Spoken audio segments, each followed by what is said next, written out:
আলহামদুলিল্লাহ, আমরা আজকে আমাদের প্রিয় নবী সাল্লাল্লাহু আলাইহি সাল্লামের সুন্নাহের অনুসরণ করে আফতাবনগরে এখানে ঈদগাহ মাঠে আমরা ইস্তেসকার নামাজ আদায় করেছি। আপনারা জানেন যে যখন অনাবৃষ্টির সমস্যা প্রকট আকার ধারণ করে, যখন তীব্র গরমে মানুষের প্রাণ ওষ্ঠাগত হয়, গরমে যখন চরম অবস্থায় মানুষ পৌঁছে যায়, তখন আমাদের সুন্নাহ হলো, আমাদের জন্য একজন মুসলমান হিসেবে করণীয় হলো আল্লাহর কাছে বৃষ্টি প্রার্থনার দোয়া করা। আর এই বৃষ্টি প্রার্থনার দোয়া আমাদের প্রিয় নবী সাল্লাল্লাহু আলাইহি সাল্লাম করার জন্য বের হয়েছিলেন এবং তৎক্ষণাৎ আল্লাহ তাআলা দোয়া কবুল করেছেন। আল্লাহ তাআলা কাছে আমরা দোয়া নিবেদন করেছি, আল্লাহ সুবহানাহু ওয়া তাআলা আমাদের দোয়া কবুল করবেন, সেটি আল্লাহ তাআলার কাছে আমাদের প্রত্যাশা। আমরা জানি গত 1-2 বছর যাবত আমাদের দেশে গরম প্রচণ্ড আকারে পড়ছে এবং গরমের তীব্রতার কারণে পশু পাখি প্রাণী এমনকি আমাদের ফল ফসল ক্ষতিগ্রস্ত হচ্ছে, ক্ষেতগুলো ফেটে চৌচির হয়ে যাচ্ছে এবং খেটে খাওয়া দিনমজুর মানুষেরা তাদের কাজকাম করতে পারছে না, অনেকে কাজকাম করতে গিয়ে অসুস্থ হয়ে যাচ্ছেন।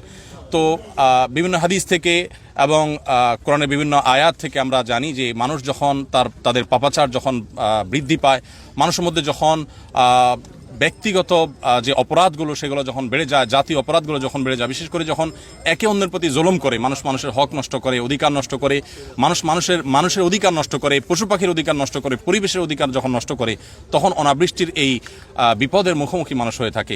তো আমাদের উচিত হবে সবাইকে গণহারে তওবা এবং ইস্তিগফার করা। আমরা প্রত্যেকে আত্মশুদ্ধির জন্য আল্লাহ সুবহানাহু ওয়া তাআলার কাছে দোয়া করা দরকার। আমরা সংশোধন চাই, আমরা প্রত্যেকে ভালো পথে আসতে চাই।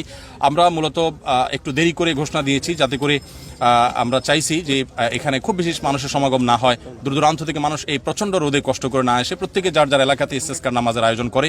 তো আমি আশা করব দেশের ইমাম সাহেবগণ প্রত্যেকে আমাদের এই প্রিয় মাতৃভূমির জন্য, প্রিয় মাতৃভূমির মানুষের জন্য, পশু পাখিগুলোর জন্য আমরা যেন দোয়া করতে থাকি। সেই সাথে আমাদের এই তীব্র গরমে আশেপাশে মানুষগুলো এবং আমাদের আশপাশের পরিবেশের প্রতি আমরা লক্ষ্য করতে পারি।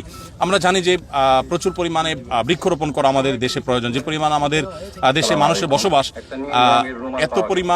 এত পরিমাণ মানুষের মধ্যে দেখা যাচ্ছে যে সেই পরিমাণ গাছপালা, সে পরিমাণ আমাদের উদ্ভিদ নেই, সে পরিমাণ ঘাস সবুজায়ন নেই।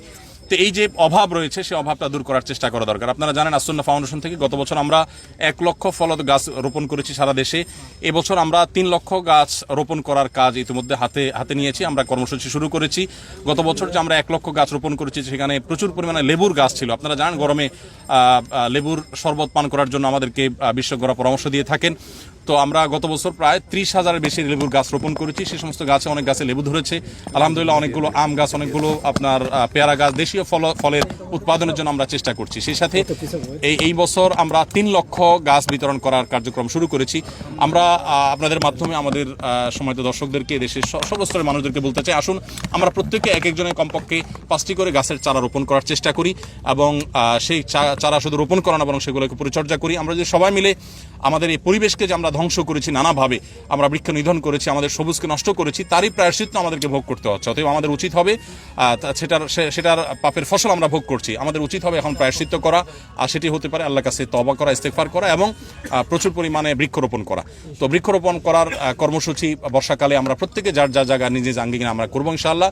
তাহলে সেক্ষেত্রে হয়তো আল্লাহ তাআলা আমাদের প্রতি রহম করবেন এবং সেই সাথে দেশের বিভিন্ন স্থানে ইমাম সাহেবগণ, খতিব সাহেবগণ যেন ইস্তেসকার নামাজ আদায় করেন, সেই দোয়া আমরা করছি, সেই আহ্বান আমরা করছি এবং আল্লাহ তাআলার কাছে দোয়া করছি আল্লাহ যেন আমাদের সমস্ত অপরাধ এবং পাপাচারগুলোকে মাফ করে আমাদের প্রিয় মাতৃভূমির প্রতি আল্লাহ তাআলা রহমত নাজিল করেন। এটি আমাদের আজকের একমাত্র প্রার্থনা, এটি একমাত্র চাওয়া। আল্লাহ যেন আমাদের এই দেশের প্রতি, আল্লাহ তাআলা আমাদের পরিবেশ, আমাদের সবকিছুকে যেন সংশোধন করে দেন, আমাদের ফল ফসল সবগুলোতে আল্লাহ যেন বারাকা দান করেন, আমাদের জীবনযাত্রাকে আল্লাহ যেন সহজ করে দেন এবং আমাদের মানুষ এমনকি প্রাণীগুলোর প্রতি আমরা যেন অনুগ্রহ করি। আমরা অনেকে আমাদের বাসা আশেপাশে চেষ্টা করি আমাদের পশু পাখির প্রতি অনুগ্রহ করার।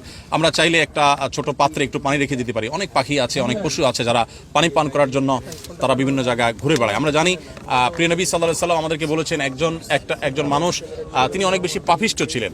অনেক পাপিষ্ঠ হওয়ার পরও তিনি একটি পিপাসার্ত কুকুরকে, তার একজন মহিলা মানুষ, তিনি তার ওড়না খুলে সেটি অনেক গভীর কূপে ফেলে সেই ওড়নাকে ভিজিয়ে সেখান থেকে পানি তুলে একটি পিপাসার্ত কুকুরের মুখে তিনি পানি সেখানে দিয়েছেন।